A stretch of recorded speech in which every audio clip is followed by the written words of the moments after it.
wasallam. Assalamu alaykum wa rahmatullahi wa barakatuh. Mimi ni mwalimu Fikirini Mosi, mzaliwa hapa Mwange Yakubwa, na ndiye ninaongoza Al-Madrasati Muhajirina. Al-Madrasati Muhajirina imeanza 2025. Mwaka jana 2015. Naam. Tulianza na watoto 7. Kwanza wanaume na sisi kwa 3, wanawake 4. Tuko walimu 5 mpaka muda huu. Sasa hivi na walimu wanafunzi wangapi na wanafunzi wangapi? Wanafunzi 150. 150. Walimu wangapi sasa hivi? Walimu 5. Panasomeshwa nini Madrasatul Muhajirin? Naam. Panafundishwa kitu gani Madrasatul Muhajirin? Qur'ani, Arabiki na hadithi na Mtume Muhammad sallallahu alaihi wasallam, pamoja na sira ya Mtume Muhammad sallallahu alaihi wasallam na masomo mengineyo ambayo ya ziada. Unaweza kupata kijana kutumia hadithi hapa? Wapo. Hebu chagulie mmoja. Adam.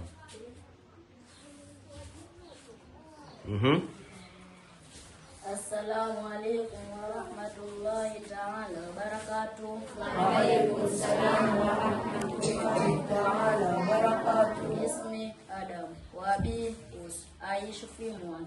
Laqad akama lakum amama, hakika nimesimama mbele yenu, ayumada tilauma, ili kutoa mada leo. Alhadith.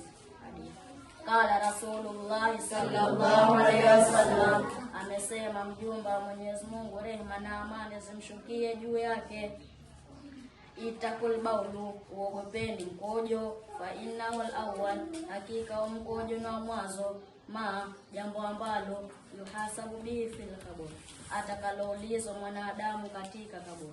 Rawahu Muslim, hadithi hii imepokelewa na Imam Muslim. Wa ilahunna wa hadha, salamu alaykum wa rahmatullahi. Na changamoto za madrasa Maalim Fikiri. Changamoto madrasa, kama unavyoona watoto wengi madrasa kwa kukaa hatuna, sababu utaratibu wa madrasa wanawake kwa kwao na wanaume kwa kwao. Kwa hiyo hali ambayo ngumu kabisa tunaishi humo, wanaume humo, wanawake humo. Kweli changamoto kubwa kabisa. Nyingine, na kama unavyoona hali ya hewa, joto, vikali hakuna, hali ngumu.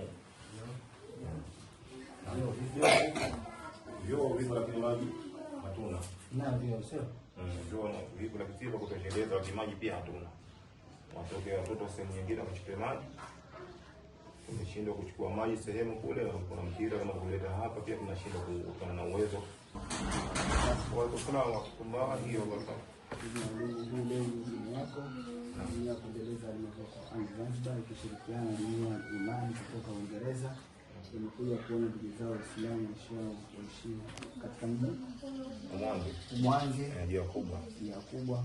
Kwa hiyo wamekuja na zawadi yao. Kwa hiyo inshallah kabisa kwa niaba. Inshallah, alhamdulillah. Lakini kuna fomu hapa inatakiwa ijaze kwa ajili ya kuthibitisha kwa wageni kuja na kujaza yale ambayo changamoto zinahitajika. Inshallah kwa nafasi yako, kwa muda wako utajaza. Inshallah kwa viongozi inshallah utafanya. Inshallah jazakallah. Shukrani sana. Na yote hii ndio zawadi waliokusanya. Sijui una neno gani la kuwashukuru hao walio? Wallahi nashukuru kwa kila hali kwamba nimefurahi sana kuipokea zawadi hii pamoja na wanafunzi wangu wote. Kweli ugeni huu nimeupokea kwa mikono yote miwili. Nashukuru, alhamdulillah. Alhamdulillah. Jazakallahu khair. Ya.